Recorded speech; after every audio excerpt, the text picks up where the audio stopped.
Hi students, today we are going to see Civics Unit 2, Civics Lesson 2, Central Government. We are going to see about central government, to know the powers of the President and Vice President, to know about the Prime Minister and the Council of Ministers, to understand the Lok Sabha and Rajya Sabha, to know about the Supreme Court. So in this lesson we are going to see these chapters. நம்ம வந்து இந்த lesson என்ன பார்க்க போகிறோம்? Central கவர்மெண்ட்னா என்னது? மத்திய அரசு. The introductions. The central government is the supreme government in our country. The headquarters of the central government is in New Delhi. Article 52 to 78 in Part 5 of the Indian Constitution deals with the Union Execute. The makers of the Indian Constitutions by giving due recognize to the vastness and the plural characters of our nations have provided a feudal arrangement for the governance. So என்ன சொல்கிறாங்க, நம்ம நாட்டில் வந்து Indian கான்ஸ்டியூஷனில் வந்து என்ன சொல்லியிருக்காங்க, supreme கவர்மெண்ட்டுன்னு பார்த்தீங்கன்னா central government தான். அவங்க தான் வந்து ஹெட். இந்த சுப்ரீம் கவர்மெண்ட்டுடைய ஹெட் ஆஃபீஸ் கோட்ரஸ் எங்கே இருக்குது? நியூ டெல்லியில் இருக்குது. ஆர்டிகல் 52 to 78 வரைக்கும் இதை பற்றி தான் சொல்கிறாங்க. இந்தியன் லெஜிஸ்லேட்டிவ்ஸு, சட்ட திட்டங்கள் அப்படிலாம் சொல்லுவோம் இல்லையா, அந்த மாதிரி சென்ட்ரல் கவர்மெண்ட்டில் இருக்கவங்களுடைய union executive, legislators and judiciaries. The union executives consists the president of India, the vice president and the council of ministers. So இவங்க எல்லாருமே அது இந்தியாவுடைய மெயினாக. இந்த ஃப்ளோ சார்ட் பார்த்தீங்கன்னா உங்களுக்கு நல்லா புரியும். சென்ட்ரல் கவர்மெண்ட்டுக்கு கீழே 3 டைப்ஸ் இருக்காங்க பாருங்கள்: எக்ஸிக்யூட்டிவ், லெஜிஸ்லேட்டர்ஸ் அண்டு ஜுடிஷியர்ஸ். இப்போ எக்ஸிக்யூட்டிவ்ஸில் யார் யார் வராங்க பாருங்கள்: president of India, vice president, prime minister, council of ministers. இவங்கெல்லாம் வந்து என்ன வராங்க? எக்ஸிக்யூட்டிவ்ஸில் வராங்க. லெஜிஸ்லேட்டிவ்ஸில் யார் வராங்க? பார்லிமெண்ட்டில் ராஜ்யசபா அண்ட் லோக்சபா. ராஜ்யசபாவில் பார்த்தீங்கன்னா 238 elected by the state assembly. 238 பேர் இருக்காங்க. அது வந்து என்னது? ஸ்டேட் அசம்பிளியில் வராங்க. Nominate by the president. இப்போ லோக்சபாவில் பார்த்தீங்கன்னா 543 elected by the people. 543 members இருப்பாங்க. 2 நாமினேட்டட் பை த பிரசிடென்ட். 2 பேர் நாமினேட் ஆகிருப்பாங்க லோக்சபாவில். இப்போ ஜுடிஷியரிஸ் பார்த்தீங்கன்னா சுப்ரீம் கோர்ட் ஆஃப் இந்தியா, அதுக்கு கீழே யார் யார் வராங்க பாருங்கள்: supreme court of India, chief justice of India, other judges 27. இவ்வளோ பேர் வந்து என்னது? நம்மளுடைய சென்ட்ரல் கவர்மெண்ட்டில் ரொம்ப இம்பார்ட்டண்ட் பர்சன்ஸ். இவங்க தான் வந்து என்ன பண்ணுறாங்க? நம்மளுடைய இந்தியாவுடைய கவர்மெண்ட்டை ஆர்கனைஸ் பண்ணி இவங்க மூலயமா தான் நம்ம என்ன பண்ணுறாங்க? ஆட்சி நடத்துகிறாங்க. இந்த ஃப்ளோ சார்ட்டை நீங்கள் நல்லா நோட் பண்ணிங்கன்னா உங்களுக்கு நல்லா புரியும். Next, the president of India. The president is the nominal executive authority. The chief executive of the Indian union is the president. நம்மளுடைய சீஃப் அத்தாரிட்டின்னு பார்த்தீங்கன்னா இந்தியாவின் முதல் குடிமகன் அப்படின்னா யாரை சொல்லுவாங்க? நம்மளுடைய பிரசிடென்ட் தான் சொல்லுவாங்க. பிரசிடென்ட் ஆஃப் இந்தியா அப்படின்னு சொல்லுவாங்க இல்லையா நம்ம governor. He is the designated and the first citizens of India. He is the supreme commander of the armed force. The president is also the constitutional head of the union executive. So இந்த president தான் வந்து என்னது? ரொம்ப important ஆனவர். நம்மளுடைய இந்தியாவின் first president யார் பார்த்தீங்கன்னா doctor Rajendra Prasad. Who is the first president of India is Dr. Rajendra Prasad. Next, qualification of the election as president. President க்கு என்னென்ன qualification இருக்கணும்? He should be citizen of India. He must have completed the age of 35 years. He must not hold any office or profit under the union, state or local government. He should have the other qualification required to become a member of the Lok Sabha. His or her name should be possessed by any least 10 elections and seconded by other 10 electors of the electoral college which elected the president. So president வந்து என்னது? முதல்ல ஒரு இந்திய குடிமகனாக இருக்கணும். அவர் வந்து என்னது? 35 வயசு இருக்கணும்.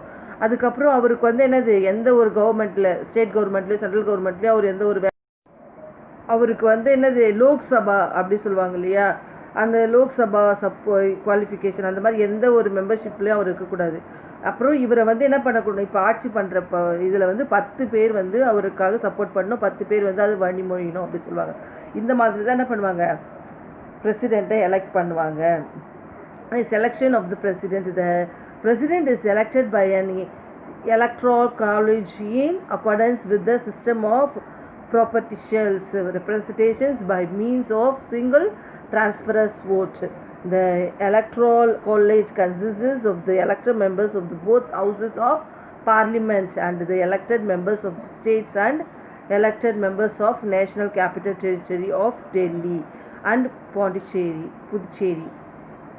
Once elected as the president has taken the oath of office before the Chief Justice of India. The president is elected for a term of 5 years and can be re-elected. So என்ன சொல்கிறாங்க, ஒரு president வந்து அந்த நம்ம தேர்வாணையம் இது இருக்கு இல்லையா, அந்த மாதிரி அவங்களுக்குள்ளேயே கூட என்ன இருக்காங்க, முக்கியமான கமிஷன் ஆளுங்க இருப்பாங்க, அவங்க தான் மெம்பர்ஸ் இருப்பாங்க. அந்த மினிஸ்டர்ஸ்லாம் சேர்ந்து தான் என்ன பண்ணுவாங்க, கவர்மெண்ட்டுக்கு ஒரு பிரசிடெண்ட்டை செலக்ட் பண்ணுவாங்க. அந்த அவங்க வந்து என்னது ஸ்டேட் கவர்மெண்ட்லேயே இருக்கலாம், சென்ட்ரல் கவர்மெண்ட்லேயே இருக்கலாம். அதே மாதிரி பிரசிடெண்ட்டுக்கு வந்து என்னது இந்தியாவில் அவங்களுக்கு 5 years அவங்க ஆட்சி காலம் இருக்கும். Next, power of the president, executive powers.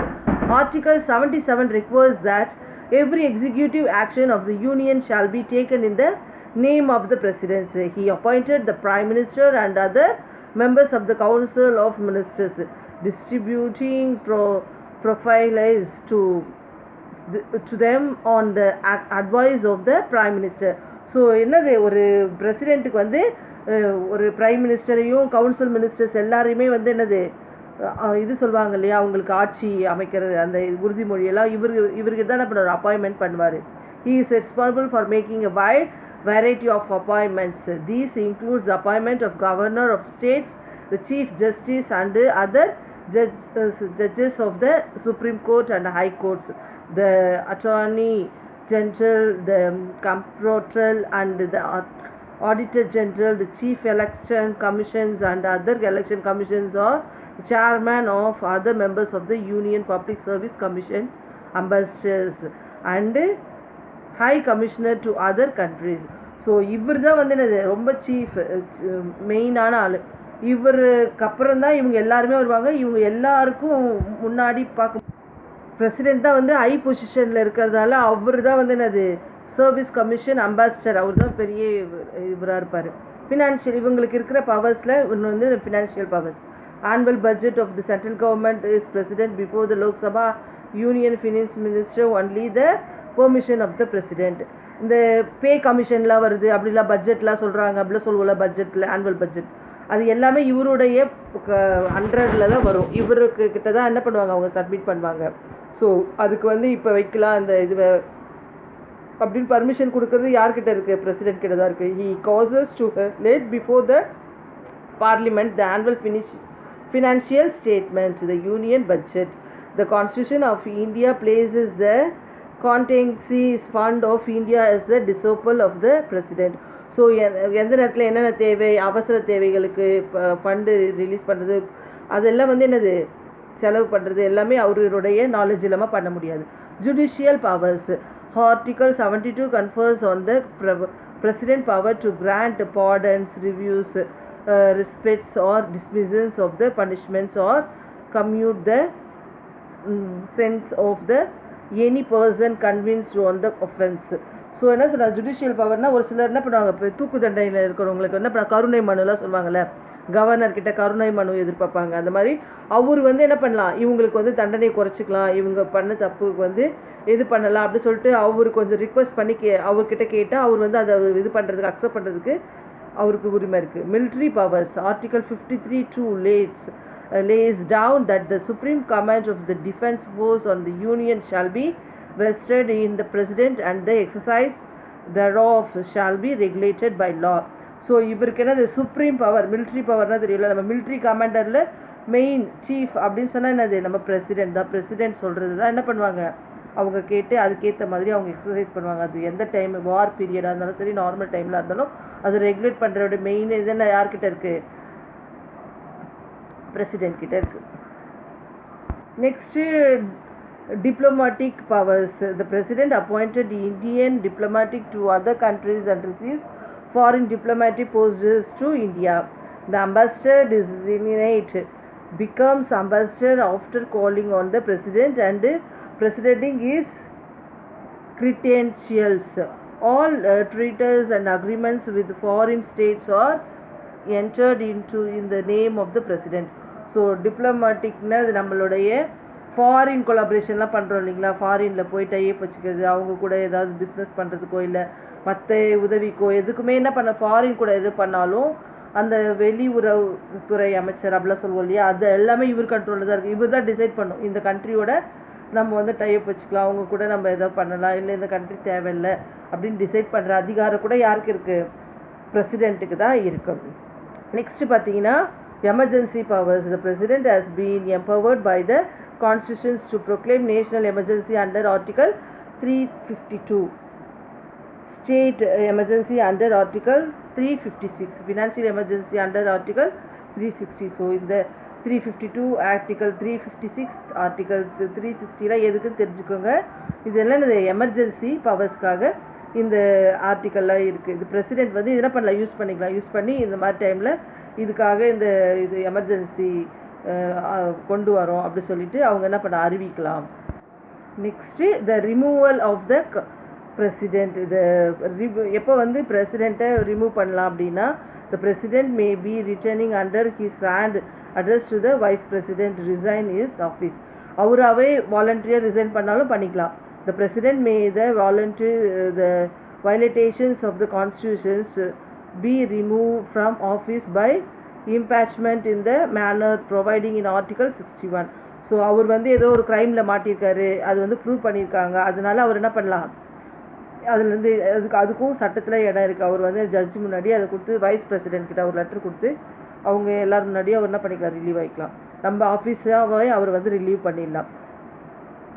It must be supported by not less than 1/4 of the total strength of the house of the instruction. So நம்பிக்கை இல்லா தீர்மானம் அப்படிலாம் சொல்லுவாங்க இல்லையா, அந்த மாதிரி அவருக்கு அந்த மாதிரி அவங்களுடைய ஆட்சி பண்ணுறவங்களுடைய சப்போர்ட், அந்த மினிஸ்டர் சப்போர்ட் இல்லைனாலும் அவர் என்ன பண்ணலாம், ரிலீவ் ஆகிக்கலாம். Next vice president. The vice president occupied the second highest office in the country. He is accorded rank next to the president in official warrant of predecessors. This office is molded on the lines of American vice president. So Article 63 of the Constitution provides for a vice president of India. This office has been created to maintain the political continuity of the nation. So பிரசிடெண்ட்டுக்கு அப்புறம் அடுத்த போஸ்டிங்கில் இந்த கண்ட்ரியிலே ரொம்ப பெரிய இடத்துல இருக்கிறது யார், wise president. அவர் வந்து என்னது, பிரசிடெண்ட்டுக்கு ஈக்குவலாக எல்லாமே பண்ணுவாங்க. அதே மாதிரி ஃபஸ்ட்டு நம்மளுடைய வைஸ் பிரசிடெண்ட் யார், டாக்டர் ராதாகிருஷ்ணன். இந்தியாவுடைய first Radhakrishnan, doctor Radhakrishnan. Qualification for the election to be vice president. He should be a citizen of India. He must to complete the age of 35 years. He must not hold any office profit under union, state and local government. He should have the qualification required to become a member of the Rajya Sabha. So Rajya Sabhaவில் ஒரு மெம்பராக இருக்கணும். At the same time அவர் வந்து என்னது, எந்த ஒரு state government அது மாதிரி எந்த ஒரு வேலை வாய்ப்புலையும் அவர் ஆக்குபைட் இருக்கக்கூடாது. அவருக்கு 35 வயசு இருக்கணும். அவர் ஒரு இந்திய குடிமகனாக இருக்கணும். இதுதான் என்னது, qualification of the vice president. Next elections of the term of the vice president. Election எப்படி பண்ணுறாங்க வைஸ் பிரசிடென்ட்னா, the Article 66(1). The vice president, like the president, is elected not directly by the people but method of the indirect election. So டைரெக்டாக இப்போ நம்மளாம் ஓட்டு போட்டு select பண்ணுறோம் இல்லையா, பிரைம் மினிஸ்டர், சீஃப் மினிஸ்டர், அந்த மாதிரி கிடையாது. இவங்க வந்து என்னது, அங்கே இருக்கிற the term of the office of the vice president is 5 years. இவங்களுக்கும் 5 years தான். The office may terminated early than the fixed term year either by the resignations, death or by removal. So யாராவது இறந்துட்டாங்க இல்லை death அப்படின்னா என்ன பண்ணலாம், அவங்க அந்த இடத்துலேருந்து போயிடலாம். he is eligible for the re-election. So திருப்பியும் வைஸ் பிரசிடெண்ட்டுக்கு அவங்க என்ன பண்ணலாம், நிற்கலாம். அதுக்கு எல்லாத்துக்கும் இவங்களுக்கு ரைட்ஸ் இருக்குது. நெக்ஸ்ட்டு பார்த்தீங்கன்னா removal of the vice president. Vice பிரசிடெண்ட்டை எதுக்காக எடுக்கலான்னா, the vice president may be removed from his office by resolutions of the council of state.